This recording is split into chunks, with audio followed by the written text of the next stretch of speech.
ሰላም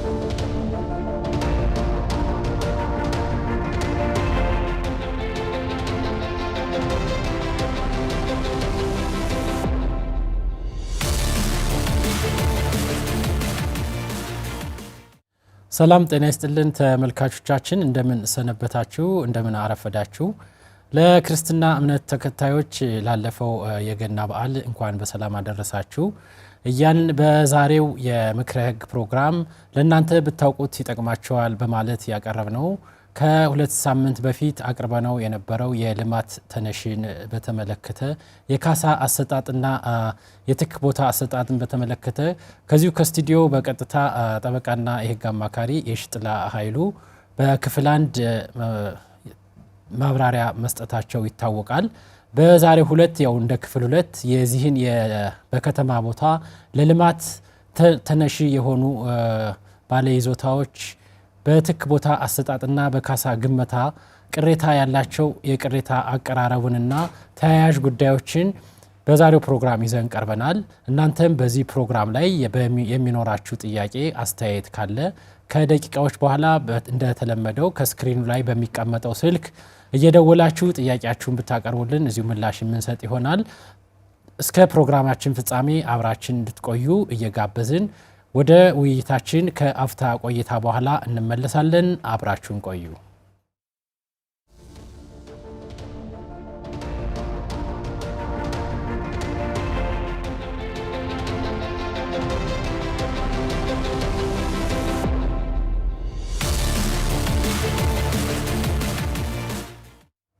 ወደ ውይይታችን ተመልሰናል። ተመልካቾቻችን ጠበቃና የህግ አማካሪ የሽጥላ ኃይሉ እንኳን በደህና መጡ። እንኳን ቆያችሁ። መልካም። ባለፈው ከሁለት ሳምንት በፊት የልማት ተነሽ ካሳና ትክ ቦታ አሰጣጥን በተመለከተ በዚህ አዋጅ ዙሪያ አዋጆች በዚህ ባነሳ ነው ጉዳይ ምን አዋጆች ናቸው ተፈጻሚነት ያላቸው መመሪያዎች ምን ናቸው የሚለውን አይተናል።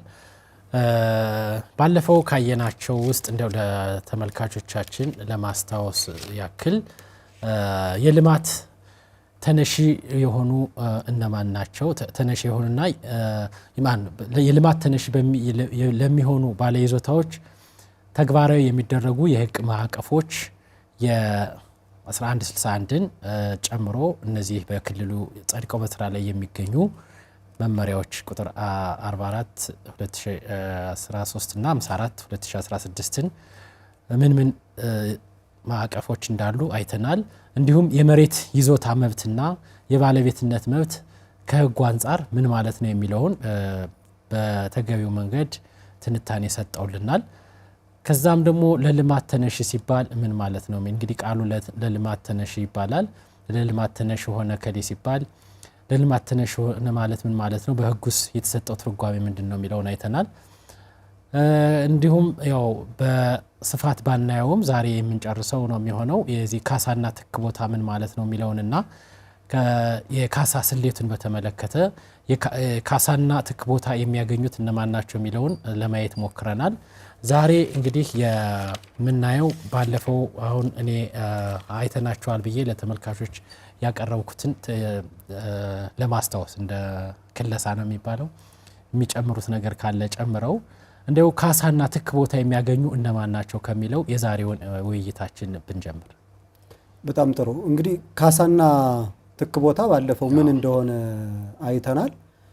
አንድ ባለይዞታ የልማት ተነሽ ነው የምንለው ለህዝብ ጥቅም ሲባል የከተማ ቦታው እና ንብረት ያፈራበት ቤት ሊሆን ይችላል ሌሎችም ንብረቶች ያሉበት ቦታው ሲፈለግና ሲወሰድበት የሚሰጥ የዚያ ተመጣጣኝ ሆነ ትክና ካሳ ነው ማለት ነው።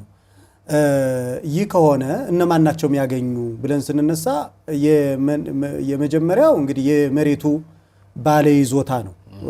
በዋናነት ይህንን ትክ ቦታ የሚያገኘው ካሳ የሚያገኘው የንብረቱ ባለቤት የሆነ ነው ማለት ነው። ስለዚህ ባለቤትነት የመሬት ሲሆን ባለፈው ባለይዞታ ምንድነው ባለቤት ምንድነው የሚለውን በሰፊው ስላየነ መሬት ሲሆን ባለይዞታ የሆነ ትክ ሲሆን ትክ ያገኛል ማለት ነው ባለይዞታው። ቤት ቢሆን ወይም ንብረት ቢሆን ደግሞ የዚያ ንብረት የዚያ ቤት የተፈራው ነገር ባለቤት የሆነ አካል ለዚህም ህጋዊ ማረጋገጫ ያለው አካል የመሬት ይዞታ እና የንብረት ባለቤት የሆነ ካሳና ትክ ያገኛል ማለት ነው። መልካም። እዚህ ላይ ምናልባት የባለ ይዞታውም ሆነ የባለቤቱ ወራሾችን በተመለከተስ እንደው ያው የውርስ ህጉ ተግባራዊ እንደሚደረግ ይታወቃል። እንደው እዚህ ላይ ነክተነው ማለፍ ያለብን ነገር ካለ በወራሾች ዙሪያ? እውነት ነው፣ በመመሪያው በግልጽ ተቀምጧል።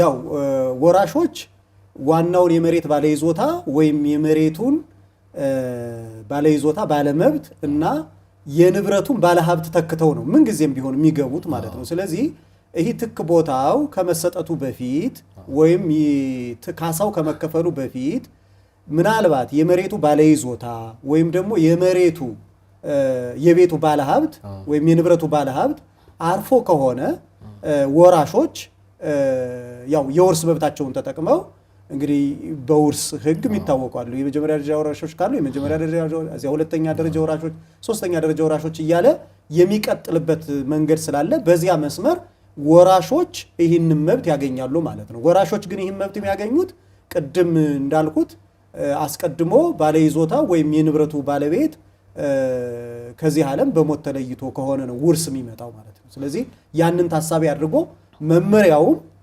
ይህንን እውቅና ይሰጣል ወይም ተግባራዊ እንዲደረግ ይወስናል ወይም ደንግጓል ማለት ነው። አንዳንዴ እዚህ ከገጠር መሬት ለልማት ሲፈለግ ልጆቻቸው የባለይዞታው ልጅ ከ18 ዓመት በታች ለሆኑ ልጆች ምን የሚለው እዚህ የከተማ ቦታ ላይ ይሰራል አይሰራ የሚለውን በዚሁ ላይ ጨምረን እንደው ለተመልካቾች ትክ ቦታ ሲባል ሁሉም የቤተሰብ አባል እንደሚያገኝ እንደ ተመልካቾች እንዳይረዱ እሱን ግልጽ ለማድረግ ነው። ይህን በተመለከተ ጥሩ ጥያቄ ነው። ይሄ በጣም ጥሩ ጥያቄ ነው። አሁን እያየነ ያለ ነው የከተማ ቦታ ስለሆነ የከተማ ቦታ ባለፈውም ከዚህ እስከዚህ ካሬ ሜትር ያለው ይህን ያክል ያገኛል፣ ከዚህ እስከዚህ ያለው ይህን ያክል ያገኛል ብለናል። በነገራችን ላይ የከተማ ቦታ ያንን ታሳቢ አድርጎ የድርጅትም ሆነ የመኖሪያ ያንን ታሳቢ ተደርጎ ነው የሚሄደው። የገጠር መሬት ሲሆን ሌላ ነው ስሪቱ። ምክንያቱም የመሬቱ ባለይዞታ ሰፊ መሬት ነው የሚለቅ ተብሎ ይታሰባል። ኢቭን ለልጆቹም 18 ዓመት ለሞላቸው ልጆቹም ትክ ቦታ የሚያገኙት መሬቱ እስከ በቃ ድረስ ነው። ወረግራችን የሚሄደው መሬት እስከ በቃ ድረስ የራሱ ይዞታ እስከ በቃ ድረስ ነው እንጂ 18 ዓመት ስለሞላቸው ከሌላ መሬት አይሰጣቸውም። ስለዚህ አርሶ አደሩ የሚለቀው መሬት ሰፊ ስለሆነ ልጆቹ ደግሞ ወደ ከተማ ከተከለለ ልጆቹ ደግሞ እዚያው ማረፍና ትክ ቦታ አግኝተው ወይም በከተማው ስታንዳርድ መሰረት ቦታ አግኝተው መስፈር ስላለባቸው ልጆቹን አብሮ ከ18 ዓመት በላይ ለሞሉት ይህን ታሳቢ ያደርጋል። ምን ሲሆን የገጠር መሬት ሲሆን፣ የከተማ ግን ባለው መሬት ስታንዳርድ ስለሆነ ትክ የሚሰጠው 18 ዓመት የሞላቸው ልጆች አይ የአባታችን መሬት ስለሄደ ወይም ቦታ ስለሄደ እኛ ትክ ይገባናል ማለት አይችሉም። ስለዚህ አንድ ሽመደ 2000 ካሬ ሄደ ያው ህጉ በሄደው ቦታ ልክ በመመሪያውና በአዋጁ መሰረት ትክ ቦታና የመስሪያ ያልነው ባለፈው ከመሰጠት ውጭ እነሱን የሚመለከት አይደለም ይላል። ባለፈው ከ25 ካሬ እስከዚህ ካሬ ላለው ይሄን ያክል ከዚህ ካሬ እስከ እንግዲህ መመሪያው እንደው ይሄን ተመልካቾቻችንም እንዲገነዘቡት መመሪያ ቁጥር 54 2013ን ይሄ አኔክስ ወይም ይሄ አብሮ ተያይዞ አንድ ሰንጠረዥ አለ ማለት በሁለት ገጽ የተቀመጠ አንድ ሰንጠረዥ አለ። እዚያ ጋር ምን ያክል ካሬ ሜትር ቦታ የሄደበት ምን ያክል ያገኛል የሚለው በግልጽ ተቀምጧል። ስለዚህ ያንተን ታሳቢ ተደርጎ ይሰጣል እንጂ ለልጆቼ ይሁን ወይም ልጆቹ ደግሞ አባታችን ቦታ ስለሄደ በከተማ ቦታ ማለት ነው በከተማ ቦታ ይሄ ይሰጠን የማለት መብት የላቸውም ማለት ነው። ጥሩ መልካም። እንግዲህ የልማት ተነሽ የሆነ ባለይዞታ የከተማ ባለይዞታ እንዴው የካሳ ትመናና አስፈላጊ መረጃዎች እንዴት ነው የሚሰበሰቡት? አሁን ዝም ብሎ ብድግ ብለው እና ተነስ አይባልም። አዋጁም ራሱን የቻለ መዘጋጃ ጊዜ ባለፈው ስንለው ነበር። ለስነ ልቦናም ሆነ የሚያስለቅቀው አካል ሰብስቦ ሁሉ እነሱ ተነስተው የሚለመው ልማት ምን ያክል ተጠቃሚ ሊያደርጋቸው እንደሚችል እንዲያምኑበት ማድረግ ሁሉ አለበት የሚል ነውና እንደው የካሳ ትመናና አስፈላጊ መረጃዎች እንዴት ነው የሚሰበሰቡት በአስለቃቂው አካል ማለት ነው? በጣም ጥሩ። ይህን በተመለከተ ቅድም የጠቀስኩት መመሪያ ቁጥር 54 2013 አንቀጽ 16ን ብንመለከተው ለከተማ ቦታ የካሳ ትመናና አስፈላጊ መረጃዎች እንዴት ይሰበሰባሉ የሚለውን በግልጽ ደንግጎት እናገኛለን ማለት ነው። የመጀመሪያው የመሬቱ ባለይዞታ ቦታ ስሙ ማን ነው? በማን ስም ነው የሚገኘው? የባለይዞታውስ ወይም ህጋዊ ሰውነት ያለው ከሆነ በተመሳሳይ ይህን ታሳቢ ተደርጎ እስከ አድራሻው ድረስ መረጃው ይሰበሰባል። ስለዚህ አንድ ባለይዞታ የሚለቅ ከሆነ ማንነቱና አንደኛው ህጋዊ ሰውነት ያለው ሊሆን ይችላል፣ መብትና ጥቅም ያለው መሆኑ ይረጋገጣል ማለት ነው። ከዚያ ባሻገር ግን ይዞታው ህጋዊ መሆኑም ይረጋገጣል። የይዞታ ማረጋገጫ ካርታ፣ የጸደቀ ግንባታ ፕላን ያለው መሆኑን ይህን በተመለከተም በተመሳሳይ ቅጂዎች አብረው ይሰበሰባሉ። የይዞታው እንግዲህ በካርታ የተመዘገበ ከሆነ የካርታውን ቅጂ ይህን የሚሰበስቡ አካላት የመሰብሰብ ግዴታ አለባቸው ማለት ነው። ከዚህ ባሻገር የካሬው ስፋት አሁን የካሬው ስፋት ምንን ለማመላከት ነው ካል ቅድም ያልነውን ለማመላከት ይሆናል። የትኩን ስሌት በግልጽ ስለሚያስቀምጥ ማለት ነው። ይህ እንግዲህ በሄክታር ሊሆን ይችላል፣ በካሬ ሜትር ሊሆን ይችላል፣ በካዳስተር የተሰጠው ሊሆን ይችላል። ይህን ልዩ ስፍራው፣ አዋሳኙ የቦታው አገልግሎት ለምንድን ነው? ለድርጅት ነው? ለመኖሪያ ነው? ለኢንዱስትሪ ነው?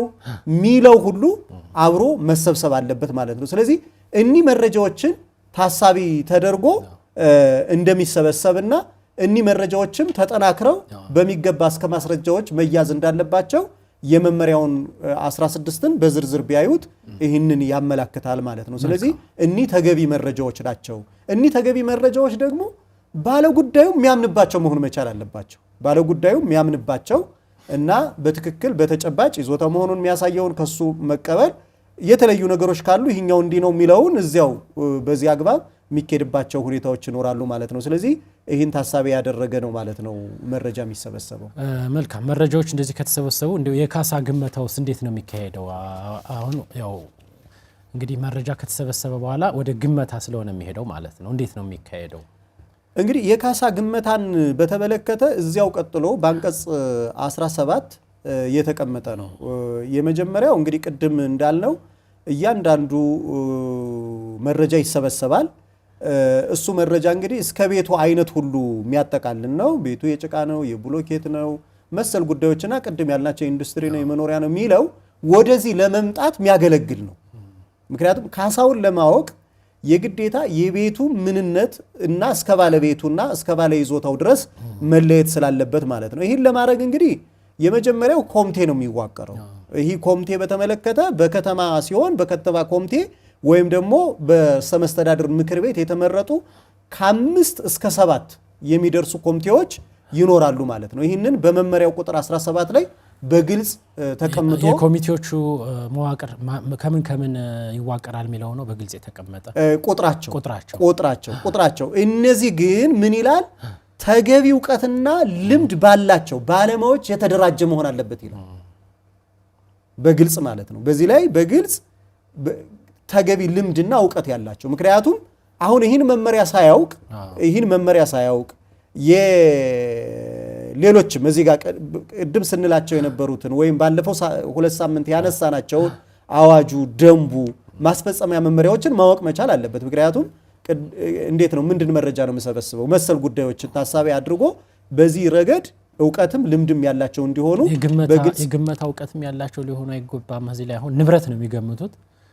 ምን ያክል ይሄ የገበያ ዋጋ የስሪቱ ምን የሚለውን ሊያውቁ የሚችሉም እንግዲህ ባለሙያዎች ሊካተቱ ይችላሉ ማለት ይቻላል። ልክ ነው። አሁን የሚያሳየውም እኮ በቂ ዕውቀትና ልምድ ከብዙ ነገር ማለት ከሚሰሩት ስራ አንፃር በእርግጥ እንግዲህ እንመጣበታለን። እንዲህ አይነት መረጃዎች አስቀድመው ዳታ ይሰበሰባል። ለዚህ ለግመታ የሚያስፈልጉ ዳታዎች አንዳንዶቹ የሚቀመጡ አሉ፣ በየጊዜው የሚከለሱ ማለት ነው። ይሄ አፕዴትድ የሚሆኑ መረጃዎች አስቀድመው ይሰበሰቡና አሁን ወቅታዊ የገበያ ዋጋ ስንት ነው ለአንድ ካሬ ሜትር የሚለው አስቀድሞ ይሰበሰባል። እንደ ወቅቱ ማለት በአመቱ በ6 ወሩ በ2 አመቱ ሊከለስ ይችል ይሆናል። ግን አስቀድሞም ስለሚሰበሰብ እነዚህ ቅድም ያላቸው ካሬው ምኑ ከታወቀ አስቀድሞ የተሰበሰበ መረጃና በዚህ ነው የሚሰላ የሚል ስታንዳርድ ስለሚኖረው ደረጃ 1 ቦታ ሲሆን፣ ደረጃ 2 ቦታ ሲሆን፣ ደረጃ 3 ቦታ ሲሆን የሚሉትን ሁሉ ታሳቢ ተደርጎ በዚያ ልክ የሚሄድበት መንገድ ይኖራል። ዞሮ ግን ያው ከመሬቱ ላይ ያለውን ንብረት በተመለከተ የመገመት ዕውቀት እንደው ልዩ አዋቂ ኤክስፐርት እንደው ከዛ አንፃር ነው ያየሁት። ከመሬቱ በላይ ያለውን የቤት አሁን የጣራ የግድግዳ እንዲሁም እንደው ከተማ ላይ የሚፈናቀለው ሰው ለምሳሌ አትክልት ምን ሊኖረው ይችላል እንደው እሱንም በተመለከተ ልዩ አዋቂዎችም አብረው ይካተታሉ ብዬ አምናለሁኝ። ከዛ አንፃር ልክ ነው። ግን ምን እንዴት ነው የሚተገበረው ይህ ጉዳይ? ልክ ነው እዚህ ጋር በተቀመጠው ዕውቀትና ልምድ ያላቸው የሚለው ይህን ሁሉ ያካትታል። ግን እንዴት ነው የሚተገበረው ብለን ስናይ ግን ከመነሻው ጥናት ይደረጋል። ጥናት ይደረግና የዚያን የግመታው የሚሰራበትን የከተማ ስታንዳርድ መሰረት ያደረገ በየጊዜው የሚከለስ የመገመቻ ስሌት አስቀድሞ ይቀመጣል እንጂ ከስም ነው ማነሳው ከከበደ ቤት ሲሄዱ ሌላ ግመታ ማለት ባለሙያዎች እንደያዩትን ካለሙ ቤት ሲሄዱ ሌላ ግመታ መሆን የለበትም። ተመሳሳይ ስታንዳርድ አሁን የብሎኬት ከሆነ ቤቱ የብሎኬት መሆኑ ቅድም መረጃ መሰብሰብ ላይ አንቀጽ 16 ላይ በግልጽ ይናገራል። የብሎኬት ነው የጭቃ ነው በምንድን ነው የተሰራ ሚለው ታሳቢ ስለሚደረግ እንዲህ ለተሰራ ቤት ለካሬ ሜትር እንደዚህ ነው የሚሰላ ተብሎ አስቀድሞ ጥናት ያለው ሰነድ ይኖራል። አትክልትም ቢሆን ተመሳሳይ ነው። አሁን ለምሳሌ የገበያው ዋጋውን ታሳቢ ያደረገ ለዚህ አትክልት እንዲህ አይነት ትመና እግሩ ይታወቅ ማለት ምን ያክል እግር ነው ወይም ምን ያክል ነው ብዛቱ የሚለው ይታወቃል። ያንን ብዛት ታሳቢ ተደርጎ በዚያ ስሌት ይደረጋል። ስለዚህ ይህን ለማስላት ዕውቀት ልምድ ሊኖራቸው ይገባል። ግን አስቀድሞም እንዲህ አይነት መረጃዎች ስለሚደረጉ ገማቾቹ ብዙም ወደዚያው ውስብስብ ጉዳይ ውስጥ አይገቡም በራሳቸው ያን ማድረግ ስለማይችሉ ማለት ነው። አንድ ስልክ እንቀበልና እንመለሳለን። ሄሎ ሄሎ፣ አቤት፣ ማን እንበል? ከየት ነው? ሰለሞን አበበ እባላለሁ ከሰሜን ሸዋ። እሺ አቶ ሰለሞን፣ እስኪ በዚህ ባነሳ ነው አርዕስት ዙሪያ ጥያቄዎትን አስተያየት ካለ አጠር አድርገው ያቅርቡልን። እሺ፣ አመሰግናለሁ። በጣም ጥሩ ጥያቄ ነው ያቀረቡት። እሺ፣ መወያየት እንደምን የከተማ ቦታ ቤት ያዘ ለንግድ ተብሎ ተሰጠ። እሺ፣ እና ለቤቱ ካሳ ተከፈለ። ከዛ በኋላ ደግሞ ለምርቱ ተብሎ ወደ 250 አካባቢ ካሬ ነው የተወሰደውና ሌላ ሲሰጡ ምንድነው የሰጡት? 1000 ካሬ ተለዋጭ ተብሎ ተሰጠ። 1000 ካሬ ተብሎ ማለት ነው። እኔ የተሰጠው ለመብራት ለውሃ ለምን ነውና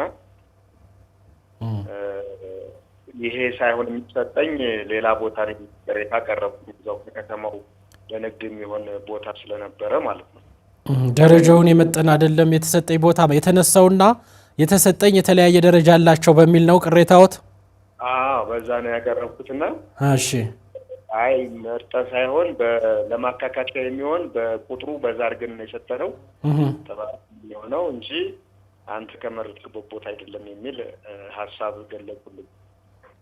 እርስዎ የጠየቁት ቦታ አለ ማለት አንዳንዴ የከተማ አስተዳደሩ ቦታ ማግኘት ይቸግረውና ደረጃ አንድ ቦታ ቢሆን የግድ ያኑ ተመሳሳይ ቦታ ላያገኝ ይችላልና እርስዎ የጠየቁት ቦታ አለ? ይሄ ቦታ ይገባኝ ነበር፣ ክፍት ቦታ ነበር? አንድ ቦታ አለ። ግን እነሱ እያሉት ያሉ ለሌላ ተቋም ሰጥተናል፣ ይሄ ለሌሎች ለኢንቨስትመንት ነው የምንፈልገው የሚል ሐሳብ ነው ያነሱት። ተመሳሳይ እንደርሶ ላሉት ሰዎች ነው የተሰጠ ወይስ ለሌላ ለኢንቨስትመንት ነው? ለኢንቨስትመንትም ለአንድ ሰውም ሰጥተዋል ነው የሚባለው። ጥሩ፣ እሺ፣ ይሄ ነው ጥያቄዎት፣ ምላሹን እንሰጣለን። እና አንድ ሺህ ተመጣጣኝ የሚባለው በቁጥር ብቻ ነው ወይስ የቦታ ስታንዳርዱ ይታያል ወይስ የቦታ ስታንዳርዱ ትንሽ ነው ተብሎ ቁጥሩን በዛ አድርገው ካሬ መስጠት ይሄ ተመጣጣኝ ያስብለዋል የሚለውን ጥያቄ እንደው። እናመሰግናለን አቶ ሰለሞን ከሰሜን ሸዋ ስለደወሉ። ምላሹን ከባለሙያው ይከታተሉ። እሺ 250 በ1000 ካሬ ነው እያሉ ያሉት። ያው እንግዲህ የቦታውን ቫልዩ በተመለከተ ነው የተነሳብኝ ቦታ ለአይን ቦታ እንግዲህ እንበለው በእንትኑ ሰው በሚያወራው ቋንቋ ማለት ነው። እዚህ አንፃር እንግዲህ ምላሹን ሰጠን እንለፍ ወደ ቀጣዩ ጥያቄ። በዚሁ የጀመርነውን ጥያቄ ስናነሳ በዚያው ብንመልስላቸው ነው ይሻላል። ስለዚህ እነዚህ ልምድና ዕውቀት ያላቸው አካላት በዚህ አግባብ ይመረጣሉ ማለት ነው። ከዚያ ቀጥሎ የሚያደርጉት የመጀመሪያው በይዞታው ላይ የተደረገው ቋሚ ማሻሻያ የጉልበት ዋጋ እና ያንን የሚተካ ግመታ በአካባቢው ወቅታዊ ዋጋ መሰረት ይተምናሉ ማለት ነው። አንደኛው እሱ ነው ማለት ካሳው ሲሰላ ይህን ታሳቢ መድረግ አለበት። የንብረቱ በትክክል የጉልበት የገንዘብ ዋጋውን ታሳቢ ማድረግ መቻል አለበት። ይህ ብቻ ሳይሆን አንስቶ ማይወስደው ከሆነ ንብረቱን በአዲስ ለመተካት የሚያስችል መሆን አለበት። ግመታው በአዲስ ለመተካት የሚያስችል ምክንያቱም ተነስቶ ጥቅም ላይ ባይውል ከሆነ የግዴታ መጠቀም እንደወደመ ወይም እንደ ያ ንብረት ቀሪ እንደሆነ ስለሚተካ ያንን በአዲስ ለመተካት እንግዲህ እዚህ ጋር በደንብ ልብ ማለት ይጠይቃል። ስለዚህ አይ በቃ ሳልቫጅ ቫልዩ ወይም ይሄ አሮጌ ለመግዛት በሚተካ አይደለም ይላል በግልጽ በአዲስ ለመተካት የሚያስችል መሆን መቻል አለበት ብሎ በግልጽ ያስቀምጣል ማለት ነው።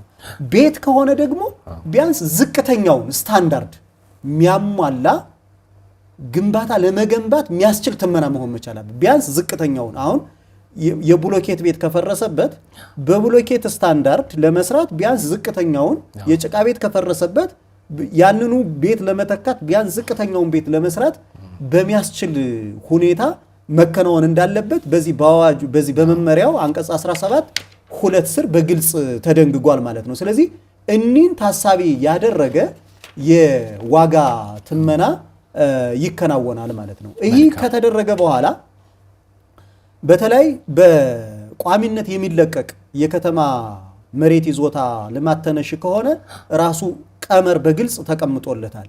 ይህኛው የመጀመሪያው የልማት ተነሽ ካሳ የቤቱ ስፋት በካሬ ሜትር መታወቅ አለበት። ቅድም መረጃ ሲሰበሰብ ይህ መሰብሰብ አለበት ብለናል። ከዚያ የአንድ ካሬ ሜትር ወቅታዊ የቤት ክራይ ዋጋ በሁለት ዓመት ወይም ሳንድ ስልክ እንቀበልና እንመለሳለን። ሄሎ ሄሎ ሄሎ ማንን በል ከየት ነው? ሰለሞን ታፈረ ከስቴ። እሺ አቶ ሰለሞን ዛሬ ሰለሞኖች በስተዋል ደዋዮች። መልካም እስኪ ጥያቄዎትን በዚህ ባነሳ ነው አረስት ዙሪያ። እሺ አመሰግናለሁ። በቅድሚያ ክቡር ጠበቃውም እንደዚህ ታገኝቶ ማብራሪያ በመስጠታቸው በጣም ደስ ብሎኛል። እሺ ጥያቄ ምንድነው በአንድ ጊዜ የልማት ተነሽና የትክ ቦታን ጥያቄ ማቅርቦ ምላሽ ማግኘት ይቻላል ወይ? ለማብራራት ያክል ለተነሳበት ቦታ የቤት መስሪያ ትክ ቦታ ይሰጠኝ ብሎ ሊያቀርብ ይችላል። ከዛ በተጨማሪ ደግሞ በልማት ተነሽ ስለሆንኩ ለተነሳውበት መቋቋሚያ የሚሆን የንግድ መስሪያ ቦታ ይሰጠኝ በሚል ጥያቄ ቢያቀርብ እነዚህ ሁለቱ በአንድ ሊስተናገዱ ይችላሉ ወይ የሚለውን ቅሬታ አሁን እዚህ ላይ ምናልባት አቶ ሰለሞን እኛ የምንጠይቀው ጥያቄ የተሰጠው የካሳ ግመታና እንዲወስድ በከተማ አስተዳደሩ የተሰጠው ትክ ቦታ ቅሬታ አቅርቦ በዛ ቅሬታ ምላሽ በቂ ነው ብሎ ካላመነ ይህንን ወደ ፍርድ ቤት ይዞ መሄድ ይችላል ነው ወይስ ለከተማ አስተዳደሩ በአንድ ጊዜ ሁለቱንም ጥያቄ ማቅረብ ይችላል ነው ወይ የሚለው? በአንድ ጊዜ ሁለቱንም በአንድ ጊዜ ጠይቆ ማግኘት ይችላል ወይ ነው የኔ ጥያቄ። ምናልባት ክቡር ጠበቃው ተረድተው ከሆነ መልካም ጥያቄ ይኖራል። መልካም እሺ፣ ምላሹን እንሰጣለን። አቶ ሰለሞን ከስቴ ስለደወሉ እናመሰግናለን። እሺ አመሰግናለሁ። ያው ወደ ኋላ ምን ሄድበት ነው ጉዳዩ። ስለዚህ እሱን የጀመሩትን ከጨረሱ ወደ ሌሎች ጥያቄ ይህን ጀምረን የተቋረጠው። ስለዚህ የቤት ክራዩ በተመለከተ እንግዲህ የሁለት ዓመት ወይም የ24 ወራት ይሆናል። ከዚያ በምትክ ቦታ ፈንታ ቤት በግዢ ከተሰጠው ለአንድ ዓመት ብቻ ወይም የ12 ወር ይሆናል ማለት ነው። ይህም ባለፈውም አይተናል። ከዚህ ባሻገር ቋሚ አትክልቶችም ካሉ በተመሳሳይ ቅድም በነገራችን ላይ እነዚህ ግመታዎች እንዴት ናቸው፣ አንድ ካሬ ሜትር እንዴት ነው የሚሰላው የሚለውን በየጊዜው አፕዴት የሚሆን መረጃ ከተማ አስተዳደሩ ይይዛል። ይህ ምን ጊዜም አለ። ይህ ለአሰራርም ወጥነት እንዲኖረው ስለሚያደርግ ለሁሉም ሰው። ስለዚህ ያን ወጥነት ታሳቢ ያደረገ ስላለ ይህ ይደረጋል። ቋሚ አትክልቶች ወይም ሰብሎች ካሉ ደግሞ በ15 ዓመት የሚባዙበት የአትክልቶች ብዛት በ15 ዓመት ተባዝቶ ይተርፈ ምርቱም የሳር ገቢውም እነዚህ ተደምረው በ15 ዓመት ተባስቶ የሚከፈልበት ሁኔታ አለ።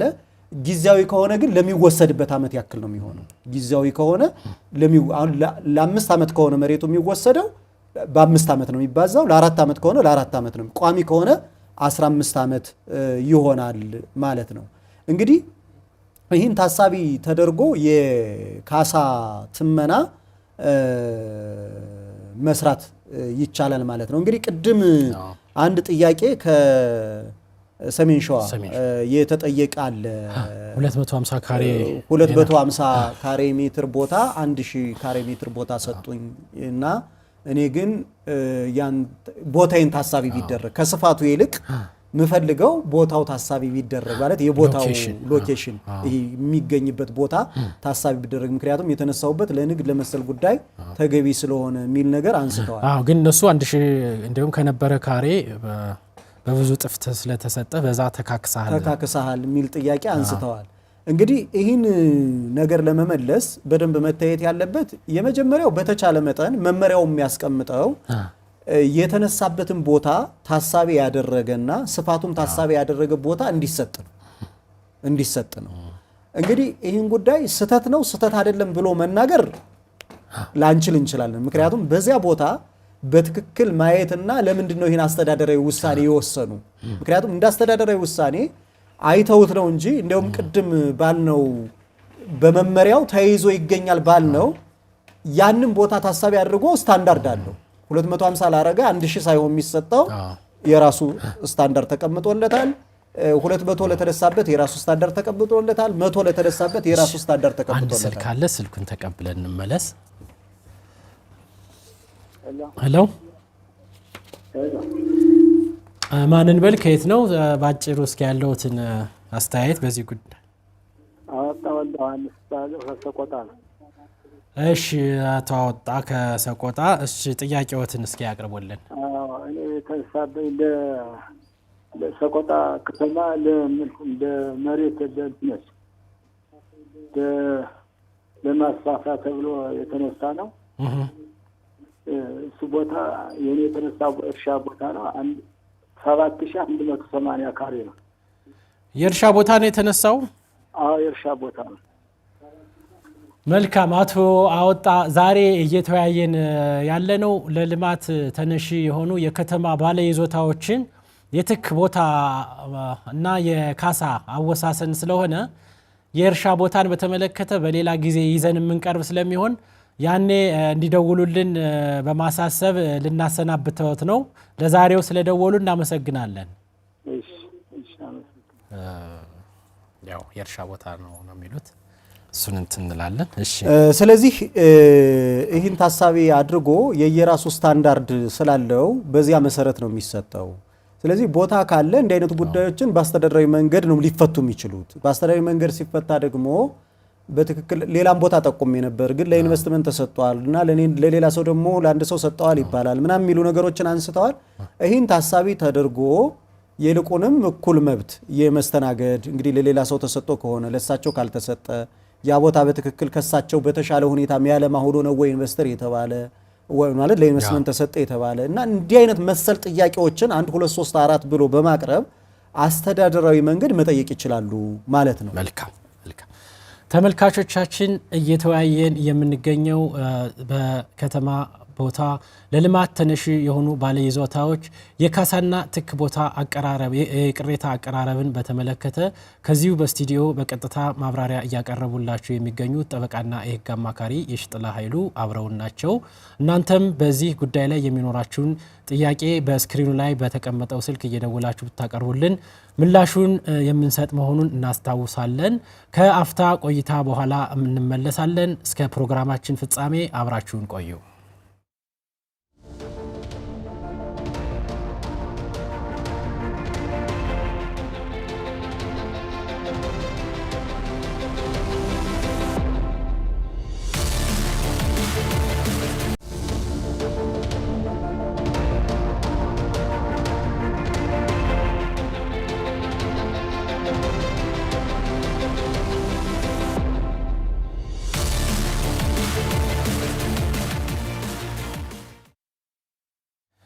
ወደ ውይይታችን እንመለሳለን ተመልካቾቻችን። መልካም እንግዲህ የካሳ ግመታውን እንዴት ይሆናል የሚለውን ካየን እንደው ባጭሩ ካሳና ትክ ቦታ የማይሰጥባቸው ቦታዎችስ አሉ ወይ የማይሰጥባቸው ቦታዎችስ አሉ ወይ የሚለውን ምላሽ ሰጠን። ወደ ቅድሚያ የማልማት መብት ብዙ ጊዜ አጨቃጫቂ ወደ ሆነው ቅድሚያ የማልማት መብት ለኔ ቅድሚያ መሰጠት ሲገባኝ ለሌላ ኢንቨስተር ተሰጥቶብኛል ያ ኢንቨስት አደርጋለሁ የሚለው ሰው የሚሰራውን እኔ መስራት እየቻልኩኝ ለሱ ተሰጥቶብኛል በግድ እንድነሳ ተደርጋለሁ የሚሉ ጭቅጭቆችም ስላሉ ከዚህ አንፃር ያለውን ብናየው ምናልባት ቅድም የተጠየቀውን ጥያቄ ሁለተኛውን መልሰ ነው ብንሄድ የተሻለ ይመስለኛል። እንግዲህ በአንድ ጊዜ የካሳና የትክ ቦታ ይሰጠኝ ጥያቄ ማቅረብ ይቻላል ወይ እና የንግድ ቦታ ይሰጠኝ? አንድ ስልክ አለ እሱን አብረን ጨምረን መልስ ይሆናል። ሄሎ ሄሎ፣ አቤት። ማን እንበል? ከየት ነው? ሄሎ ውድነት ተባረከ። እሺ፣ እስኪ በዚህ በተነሳው ጉዳይ ጥያቄዎትን አጠር አድርገው ያቅርቡልን። ይህ ግምት የሚባለው ምን አይነት ቦታ ሲሆን ነው? ምን የሚባለው ምን አይነት ቦታ ሲሆን ነው ግምት የሚሰጠው? ይህ ማፍረሻ ምን አይነት ቦታ ሲሆን አሁን ቦታ አለ የይዞታ ማረጋገጫ ያላቸው ነው ወይስ ዝም ብለው ነዋሪ የሆኑ ሰዎች? መልካም እሺ፣ ምላሹን ይከታተሉ። አቶ ውዱ ስለደወሉ እናመሰግናለን። የይዞታ ማረጋገጫ ያላቸው ናቸው ወይስ የሚለውን እሱንም አብረን ምላሽ እንሰጣለን። ዝሮ ዝሮ የትክ ቦታና የካሳውን በአንድ ጊዜ ማቅረብ ይቻላል የሚለውን አዎ እንግዲህ ጥያቄያችንን ተረተናቸው ከሆነ የመጀመሪያው እንግዲህ ካሳውና ትኩን በተመለከተ እንግዲህ ቅሬታ ላይ ልንመጣበት እንችላለን። ግን የከተማ ቦታ ለሄደበት ሰው የንግድ ከሆነ ለንግድ ነው የሚሰጠው፣ የመኖሪያ ከሆነ የመኖሪያ ነው የሚሰጠው፣ የኢንዱስትሪም ከሆነ በተመሳሳይ ያንን ታሳቢ ተደርጎ ነው የሚሰጠው። እንግዲህ ይህን ካላሟላ እና ካሳውም ተገቢ አይደለም ወይም ትመናው ላይ ቅድም በገለጽናቸው አግባብ የተተመነ አይደለም ብለው ካሰቡ ቅሬታቸውን በተመሳሳይ ሁኔታ ከማቅረብ አያግዳቸውም። ግን እኔ እንደውም የጠያቂያችን አንድ ጥያቄ ስላልጠየቅናቸው ነው እንጂ ድንገት ይሄ መልሶ ማቋቋም ይባላል። በተለይ የገጠር መሬት ሲሄድ ማለት የገጠር መሬት ተጠቃሚዎች ሁሌ ዘወትር እያለሙ ከሚጠቀሙበት የእርሻ ቦታቸው ስለሆነ የሚፈናቀሉ እነሱን በተመለከተ መልሶ የማቋቋም አለ እና ለጥቃቅን ንግድ ቦታ የሚሆንም በዚህ በከተማው እንዲደራጁ እየተደረገ የሚሰጥበት በአነስተኛ ንግዶች እንዲሰማሩ የሚደረግበት አለ። ያንን ከሆነ የሚጠይቁ ዛሬ ርዕሳችን አይደለም። እንደው ግን እንደ አይነት ጥያቄዎች እንዳሉ መገንዘብ አለብን። የከተማ ቦታን ከሆነ ግን ስፔሲፊክ አድርገው የጠየቁን ወይም ግልጽ አድርገው የጠየቁን የሄደባቸው የከተማ ቦታ ከሆነ በከተማ ቦታ ካሳው ይሰጣል፣ ትኩ በቅድም ባልነው መልኩ ይሰጣል። መልሶ ማቋቋም የሚባለው ነገር በዚያው ስታንዳርድ ስለሆነ የሚሰጠውና ያንን ሊተካ የሚችል ንብረት ስለሆነ የሚሰጠው በዚያ አግባብ ነው የሚሄደው ማለት ነው። ስለዚህ ቅሬታ ካላቸው በአንድ ጊዜ ከማቅረብ አይከለክላቸውም ማለት ነው። መጀመሪያ ካሳውን እዛ በኋላ ትክ ቦታውን የሚባል ነገር የለም ነው የለም። እንደውም ወደ ፍርድ ቤት ከመጣ ሌላ ስነ ስርዓት አለው ማለት ተመሳሳይ ጉዳዮች ካሏቸውና በአንዴ ካወቋቸው እንደውም አንድ ላይ እንዲያቀርብ እንደ ወደ ፍርድ ቤት የሚመጣ ከሆነ አለያ ይሄ ስፕሊት ኦፍ ክሌም የምንለው ዳኝነትን ነጣጥሎ ማቅረብ እንደውም እንደተው የሚያስቆጥርበት እድልም ስለሚኖር የታወቀን ጉዳይ ለፍርድ ቤት ሲቀርብ እየደጣጠሉ ሳይሆን ባንድ አንድ የክስ ምክንያቱ ኮዝ ኦፍ አክሽን የምንለው ተመሳሳይ ከሆነ ተጠቃሎ ነው መቅረብ ያለበትና ያንን ታሳቢ ይደረጋል ማለት ነው። መልካም አንድ ስልክ እንቀበልና የአቶ ውዱንም እና ሌሎችን ጥያቄዎች የምንቀጥል ነው የሚሆነው። ሄሎ ሄሎ ሄሎ፣ አቤት። አይ አንድ መሰረታዊ ጥያቄ መጠየቅ ፈልጌ ነበር። እሺ እሺ። እንደዚህ በቋሚነትና በጊዜያዊነት የሚነሱ ሰዎች እሺ የካሳ ጊዜው 15 ዓመት በቋሚነትና በጊዜያዊነትም እስከ 15 የሚባለው ነገር እሱ ከተጠቃሚው አንጻር ያለው ሁኔታ እንዴት ይታያል ማለት ፈልጌ ነው። በቋሚነትና በጊዜያዊነት አሁን ካሳው በቋሚነት ስንነሳ ከሆነ ለ15 ዓመት ነው ካሳ የሚከፈለው። ከእንግዲህ ከመሬቱ ላይ ያሉ ተክሎችን በተመለከተ ማለት ነው። አይ መሬቱንም በቋሚነት ይነሳበት። እሺ እሺ። ምንድነው አሁን የእርስዎ ጥያቄ ግልጽ አልሆነልኝም ምናልባት እንግዳችን የሚጠይቁትም ካለ ለምሳሌ ምንድነው ጥያቄ አሁን አንድ ሰው በቋሚነት ቦታውን የሚለቅ ከሆነ እሺ ቢበዛ የ15 አመት ካሳ ይከፈላል ይላል ለጊዜያዊነት ከሆነም ለ15 አመት ቢነሳበት የ15 አመቱን ያገኛል ይላል እና እነዚህ ሰዎች ከጥቅም አንፃር እንዴት ነው እኩል የሆነ ጊዜ ከ15 አመት በኋላ ያ ሰው የሚጠቀምና ለ15 አመት በኋላ የማይጠቀመው እኩል የሆነ ክፍያ የሚያገኙት የሚለው ነው ምናልባት ከጥያቄ ካለው እሺ እናመሰግናለን አቶ እንዳለ ከወልዲያ ስለደወሉ ምላሹን ይከታተሉን እሺ ትንሽ ግልጽነት ይጎልዋል ይመስላል ጥያቄው እንደው እዚሁ ጋር መልሰ ነው በእንግዲህ ኖርማሊ በጊዜያዊነት የሚባለው ከ15 አመት በታች የሆኑትን ነው የሚመለከተው እንጂ ከዚያ በላይ ከሆኑና ያ ከሆነ በቋሚነት ነው የሚያስለቅቀው እንደውም እንትንም አለው መመሪያውን ቢያዩት የየራሱ አመቶች በግልጽ ተቀምጠዋል ስለዚህ ያንን ታሳቢ ስለሚደረግ ተመሳሳይ እንትን አላስቀመጠም ህጉ ስለዚህ በጊዜያዊነት ምንለው መሬቱ ከ15 አመት በታች የሚሄድ ከሆነ ያንን ታሳቢ ያደረገ በዚያ ተሰልቶ ይሰጣዋል ነው ለ9 አመት ቢሄድ አሁን ቢሄድ ያንን ታሳቢ ተደርጎ ይሰጣዋል 15 አመት እና በላይ ከሆነ ግን መንግስትም ቋሚ ማስለቀቅ ብሎ ይወስደዋል እንጂ ከመነሻው በጊዜያዊነት አርጎ ገምቶ የሚሰጥበት አሰራር የለም ስለዚህ ያንን ታሳቢ ቢደረግ ባጭሩ ስለዚህ በጊዜያዊነት ምንለው ያንን ታሳቢ ያደረገ ነው በቋሚነት ምንለው ደግሞ 15 አመት እና በላይ ያሉትን ነው ማለት ነው ስለዚህ መንግስት በዚህ አግባብ ነው ካሳውን አስልቶ የሚሰጠው ማለት ነው እንግዲህ የሳቸው 15 አመት ተብሎ በጊዜያዊነት ቢሄድና 15 አመት ተብሎ በቋሚነት ቢሄድ ይሄ ከፌርነስነት አንፃር ያነሱት ጉዳይ ነው እንደ አይነት እንትኖች ካሉ እውነት ነው በቋሚም ለለቀቀ በነገራችን ላይ ህጎች ሁሉን ነገር አይፈቱም ማለት በቃ ይሄ አሁን ካሳ ሲሰላ አንድ የገጠር መሬትን ወይም የከተማ መሬትን አሁን ቅድምም እኮ ሲነሳ ነበር በጣም ለማ ቦታ ተነስተ ወደ ከተማው ጫፍ ስትሄድ የሆነ የሚጎድልብህ ነገር አለ ያንን ለማከካስ በተወሰነ ደረጃ ካሳ የዚህ ማህበራዊ መፈናቀል ምናምን የሚባሉ ስሌቶች ይቀመጣሉ ያ ግን ያን ይተካል ማለት ግን አይደለም ቢያንስ ትልቁ አምብሬላ ለህዝብ ጥቅም ሲባል መሬቱ ስለሄደ ነው እንጂ ሰው የከተማም ይሁን የገጠር ባይፈናቀል ነው ጥሩ የሚሆነው ግን ደግሞ ለህዝብ ጥቅም ሲባል መፈናቀል አለ ነው እንደ አይነት ጉዳዮች ደግሞ ካሳም ቢሰላ ትክም ቢሰጥ ያንኑ ቦታ ላይ ያንኑ ነገር ላይ ተቆጥ ይችላሉ ስለዚህ 15 አመት ሚለውም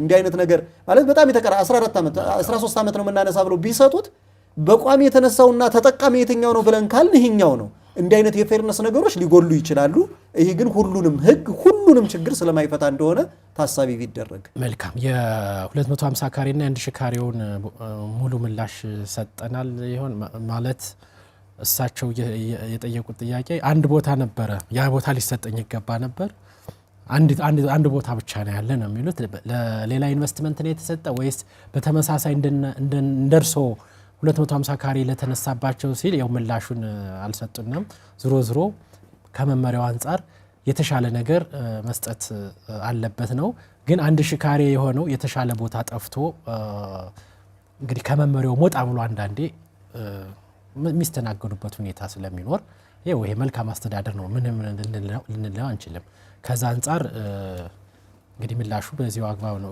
ቅድም ብየዋለሁ አሁን እንደውም ከመመሪያውም ከፍ ያለ ነገር በቦታ ስታንዳርድ ደረጃ ከፍ ያለ ነገር ሰጠውታል ግን ያው ቅድም ያልኩት ነው ከከተማ መሃል አንስቶ ንግድ ከሚከናወርበት አንስቶ ጫፍ ወስዶ 1000 ቢሰጥ ምንም ላናረገው እንችላለን ያም ቦታ ማለት ነውና እንዲያ ስለሆነባቸው ይመስለኛል የጠያቂያችንም ጉዳይ እንደ አይነት ጉዳዮችን በተመለከተ በተለይ አሁን እኔ ተመልካቾቻችን ለእንደዚህ አይነት በተለይ ለአስተዳደር ጉዳዮች እንዲገነዘቡት የምንፈልገው ከዚህ መመሪያ ባሻገር የአስተዳደር ስለ ስርዓት አዋጅ ቢባል አለ ራሱን የቻለ በክልል በፌደራል ተግባራዊ የተደረገ እኔ እሱ አዋጅ ብዙ ጊዜ ለጥያቄያችን ፌርነስ የሆነ ማለት ትክክለኛ ምላሽ እንድናገኝ የሚያስችል አዋጅ አለ እሱን አዋጅ ተገንዝቦ በዚህ አዋጅ መሰረት ጥያቄ ማቅረብ ይቻላል ጥያቄ የቀረበለት አካል ደግሞ አልመልስም ማለት አይችልም እሺ አንድ ስልክ እንቀበልና እንመለሳለን ሄሎ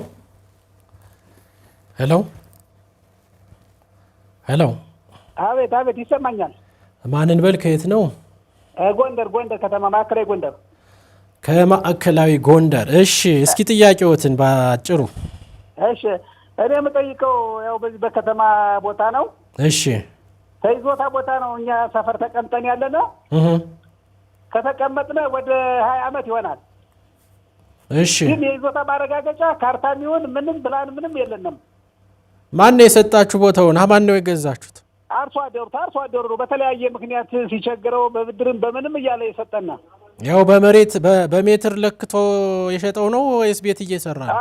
ለክቶ ነው የሰጠና በሜትር ተበድሮ ልጆችን ለማሳደግ ወይ የተለያየ እንትን ሲፈልገው ቦታውን ማለት ነው። እሺ ሰጠነና እኛ ሰፍረን ተቀመጥንበት ወደ 20 ዓመት ይሆናል። አሁን የከተማ ክልል ሆነ። ከተማ ክልል ነው ግን እውቅና አልተሰጠውም። ካርታ የለውም፣ ፕላንም የለውም። በቃ የህጋዊ ማረጋገጫ አልተሰጠንም። ዝም ብለን ነው የምንኖር ያለነው። ይሄ አሁን መንግስት ቢያነሳው እንዴት ነው ካሳ አለው የለውም የሚለውን ነገር ለማረጋገጥ ፈልጌ ነው። እጣ ፈንታችን ምንድን ነው? እኛ ነው የእኛ እጣ ፈንታ ምን ይሆናል ነው? እሺ አቶ አንገው ከማዕከላዊ ጎንደር እናመሰግናለን ስለደወሉ። እሺ ሌላ ስልክ አለን። ሄሎ ሄሎ ሄሎ ሄሎ አብሮ ይስጥልን። ማንን በል? ከየት ነው? እመዬ ከባህር ዳር። እሺ እስኪ ደዋያችን ጥያቄዎትን እስቲ ባጭሩ። ሄሎ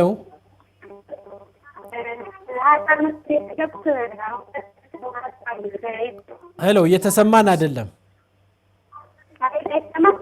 እስኪ ጮክ ድምጽ ጨመር ያድርጉልን ደዋያችን። እሺ አቤት። አሁን አይሰማም? አሁን ይሰማል። እሺ አሁን የተነሳው ሀሳብ ተያይዞ ማለት ነው። እሺ ለምሳሌ በይዞታ ቦታ ዙሪያ ባሉ ያልተካተቷል ወይም የከተማ ተብሎ ያልተለዩ ማለት ነው። ነገር ግን በሳተላይት አካባቢ የሚገኙ የይዞታ ቦታዎች አሉ። እሺ እነሱ ለምሳሌ ያሉ ቦታዎች እንዴት ነው ያለው ሀሳብ ግልጽ አይደለም። ለልማት ቢፈለግ ቢነሳ አሁን ያለነው ሰዎች ካሳና ትክ ቦታ እናገኛለን ነው ባጭሩ አይደል ጥያቄያችሁ? አዎ በትክክል። እሺ ምላሹን ይከታተሉ። እናመሰግናለን እምዬ ከባህር ዳር ስለደወሉ። እንዬ ተመሳሳይ ጥያቄ ነው። አቶ አንገውም እንዬም ከባህር ዳር ይኸው እንግዲህ ከአርሶ አደሩ ገዝተናል፣ 20 ዓመት ኑረናል። አሁን ለልማት ቢፈለግ በከተማ ክልል ውስጥ ስለሆነ ካሳና ትክ ቦታ ማን ነው የሚያገኘው?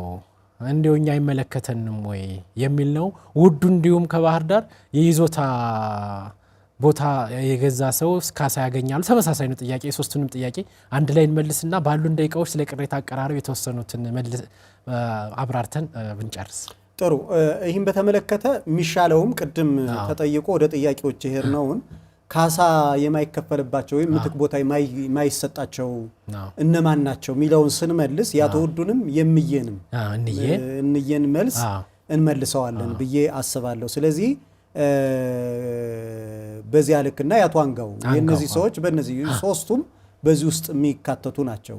ስለዚህ ካሳ የማይከፈልባቸው ወይም ትክ ቦታ የማይሰጥባቸውን በተመለከተ በመመሪያው አንቀጽ 37 በግልጽ ተቀምጧል። የመጀመሪያው በህገ ወጥ ይዞታ ላይ የተገነባ ማንኛውም ግንባታ ነው የሚለው።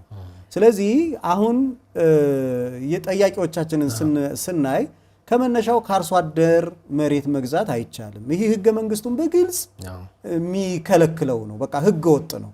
እንዲያውም አሁን በቅርብም አንድ የሰበር ውሳኔ እንዲህ አይነት ጉዳዮችን ፍርድ ቤቶች ህጋዊ እውቅና ከመስጠታቸው በፊት ውሉ ከመነሻው ህጋዊ ነው ህጋዊ አይደለም የሚለውን መመርመር አለባቸው። ስለዚህ እንደ አይነት ቦታ ገዝቼ እንዲሁኜ መብት አግኝቻለሁ ቢሉ ህገወጥ የከሳሽና የተከሳሽ ተመሳጥሮ ሙግትም ስለሚቀር ማለት። ስለዚህ ከመነሻው ውሉ አይደለም ካሳ ለማግኘት በእነዚህ በተከራካሪ ወገኖች መካከል እንኳን እንደ አይነት ጉዳዮች እንዲታዩ አስገዳጅ የህግ ትርጉም አለ ማለት ነው። ስለዚህ በህገ ወጥ መንገድ ይዞታ ላይ የተገነባ ማንኛውም ግንባታ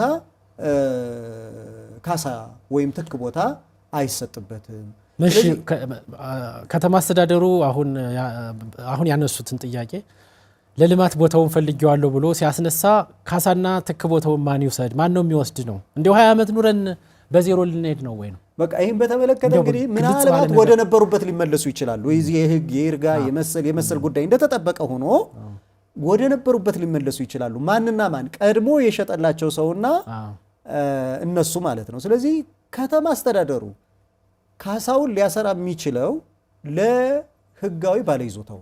ስለዚህ የዛሬ 20 ዓመት 20 ሺህ ብር እና 15 ሺህ ብር የገዛ ሰው ከሆነ 15 ሺህ ብር ነው ሊያገኝ የሚችል እንጂ ትክና ካሳ ቦታ 30 ዓመት ብትኖሩበት እሱን መመሪያው ታሳቢ አያደርግም። በሌላ መመሪያ በሌላ አሰራር በሌላ አስተዳደራዊ ፖለቲካዊ ውሳኔ መፍትሄ እስካላገኘ ድረስ በህጉ መሰረት በዚህ በመናወራው አዋጅ በደንቡ በመመሪያው መሰረት ግን ይህን ማስተናገድ አይቻልም። እንዲህ አይነት ጉዳዮች ሊስተናገዱ የሚችሉት አስተዳደራዊ መፍትሄ በመፈለግ ብቻ ነው። እንግዲህ ከተማ አስተዳደር በነገራችን ላይ ተደጋጋሚ እኮ መመሪያዎች ይወጡ ነበር። አሁን ለምሳሌ መመሪያ 8 2007 ሰነድ አልባ አንዳንዴ እንዲህ አይነት ጉዳዮችም የጸደቁባቸው ሁኔታዎች ነበሩ። እንዲህ አይነት መመሪያ ሊወጣ ይችላል። አሁን ያለው በእርግጥ እንዲህ አይነት መመሪያ የሚጋብዝ አይደለም። አሁን ተግባራዊ ያለው እሱን መመሪያ 8 2007 ተሽራ ሌላ መመሪያ ወጥቷል። እሱ እንደውም ህጋዊ ባለይዞታዎችን ህጋዊ መብት ሳይይዙ የቆይቱን ህጋዊ የሚያደርግ ነው የሚመስለው። ስለዚህ እኒን ታሳቢ ስለዚህ ጸድቆ ከተሰጠ የግንባታ ፈቃድ ውጭ ለተሰራ ማንኛውም ግንባታ ሁሉ ካሳ አይከፈልም። ህጋዊ ይዞታው ሆኖ አሁን ፕላስ 2 ቤት አጸድቆ ፕላስ 3 አድርጎ ሰርቶት ከሆነ ያንን ወይ ተቀጦም ቢሆን እስካላጸደቀው ድረስ ካሳ አይከፈልበት። መልካም። እሺ ካሉን ደቂቃዎች አንፃር ያው ነክተኑ ማለፍ ስላለብን አርዕስቱም ቅሬታ ስለሚል በዚህ በካሳና በትክ ቦታ ጉዳይ ቅሬታ እንዴት ነው የሚቀርበው የሚለውንና በቅሬታውስ በተሰጠው ካሳስ ቅሬታ የተሰማው ወገን ወደ ፍርድ ቤት የሚሄድበት የጊዜ ገደብ አለ የሚለውን ባሉን እንግዲህ 3 ደቂቃ ነው በሱ ብናጠቃልል። እንግዲህ ቅሬታ አቀራረብን በተመለከተና ውሳኔ አሰጣጥን በተመለከተ ያው 3 ደቂቃ ካለ አንቀጹን ብነግር ድንገት ሊመለከቱ ይችላሉ ተመልካቾቻችን። ስለዚህ በአንቀጽ 56 ላይ በመመሪያው 54 2013 አንቀጽ 16 ላይ ቅሬታ አቀራረብና ውሳኔ አሰጣጥ ተብሎ በግልጽ በዝርዝር ተቀምጧል። ስለዚህ አንድ ቅሬታ ያለው ሰው ይህ ቅሬታው ካሳና ትኩ እንዲያውቀው ከተደረገ በኋላ እንዲያውቀው መደረግ አለበት። በነገራችን ላይ አንዱ እንዲያውቀው በተደረገው ቅሬታ ያለው አካል በ30 ቀን ውስጥ ለተቋቋመው አቤቱታ ሰሚ አካል ማቅረብ አለበት። ስለዚህ ይህንን በዚያ አግባብ ይፈጽማል ማለት ነው። ስለዚህ አቤቱታ ሰሚ ያልተቋቋመባቸውን አካባቢዎችንም እዚሁ ላይ ጨርሰን አቤቱታ ሰሚ ካልተቋቋመ ይሄ ፍትህ የማግኘት መብት በህገ መንግስቱ አንቀጽ 37 ፍትህ የማግኘት መብት ስለሆነ ወደ ፍርድ ቤት ቀጥታ መቅረብ ይችላል እንዲህ አይነት ኮሚቴዎች ከደሉ። ስለዚህ አቤቱታ ሰሚና ይግባኝ ሰሚ ባለባቸው ግን ቅድሚያ ለአቤቱታ ሰሚ ይቀርባል። አቤቱታ ሰሚው በሰጠው ውሳኔ ላይ ቅር የተሰኘ አካል ይግባኙን ለይግባኝ ሰሚ አካል ያቀርባል።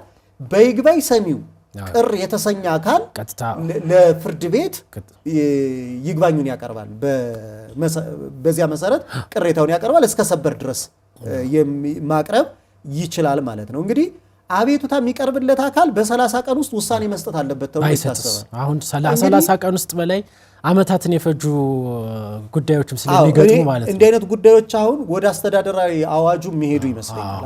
አሁን ጥሩ ነው እሱ ቅድም ደጋግሜ ስለተናገርኩት ካልተሰጠው ሊሰጠኝ ይገባል ብሎ የመጠየቅ ያ ካልሆነ ወደ ፍርድ ቤት የመውሰድ መብት ይኖረዋል። አሁን በተጨባጭ እንደው ከተማ ላለማንሳት ነው እንጂ አመታትን ያስቆጠሩ ቅሬታዎች አሉ ምናውቃቸው ማለት ነው። አመታትን ያስቆጠሩ ቀስበል ተራይዘናል እንዲህ አሁን መመሪያውን መጣስ ነው ወይ የሰው ኃይልን ጨመር አድርጎ መስራት እንጂ የፍትህ የማግኘት መብትን ሁሉ የሚጋፋ ስለሆነ በ30 ቀን ውስጥ ይግባኝ ሰሚም ራሱ በ30 ቀን ውስጥ ውሳኔ መስጠት አለበት። ያንን ተንተርሶ ስለሆነ መብቱ የሚያስከብር ማለት ነው። ስለዚህ ይህንን በተመለከተ በዚህ መልኩ ድንጋጌውን አይተው ቢረዱ ደስ ይለኛል። መልካም። ስለዚህ ያው ቅሬታ ሰሚ በተቋቋመባቸው አካባቢዎች ቀጥታ ወደ ፍርድ ቤት ክስ መቅረብ እንደማይችል እዚሁ ላይ ለተመልካቾች እያሳሰብን እንግዲህ የዛሬው ውይይታችን እዚህ ሰዓት ገድቦናል። ጠበቃና የህግ አማካሪ ሽጥላ ኃይሉ በ2 ሳምንት ጊዜ የልማት የከተማ ባለይዞታ የልማት ተነሽ የሆነ የከተማ ባለይዞታ የካሳና ትክ ቦታ አሰጣጥ እንዲሁም የቅሬታ አቀራረብን በተመለከተ ለደዋዮቻችንም ምላሽ ሰጠዋል። በአዘጋጁ ፍስሐ ማስታወቂያና በአማራ ሚዲያ ኮርፖሬሽን ስም ምስጋናችን ላቅ ያለ ነው። መጪው የጥምቀት በዓል ደግሞ መልካም የጥምቀት በዓል እንዲሆንልዎት እየተመኘን በሌላም ጊዜ እንግዲህ የምክረ ሕግ እንግዳ ብቻ ሳይሆኑ አዘጋጅም ከመሆን አልተናነሱም። ከልብ እናመሰግናለን። እኔም አመሰግናለሁ ስለጋበዛችሁ። ተመልካቾቻችን የዛሬው የምክረ ሕግ ፕሮግራም በዚሁ ይጠናቀቃል። ሳምንት በሌላ የሕግ ጉዳይ ሌላ የሕግ ባለሙያ ይዘን እስክንቀርብ ሳምንቱ የሰላም እንዲሆን ተመኘን። ለክርስትና እምነት ተከታዮች መጪው የጥምቀት በዓል መልካም በዓል እንዲሆንላችሁ ተመኘን። ሳምንት እስክንገናኝ አዘጋጅቼ ያቀረብኩላችሁ እኔ ጠበቃና የሕግ አማካሪ ፍስሐ ሲሳይ ነው። ከሁሉም የአማራ ሚዲያ ኮርፖሬሽን የቴክኒክና የስቱዲዮ ሰራተኞች ጋር በመሆን ነው። ሰላም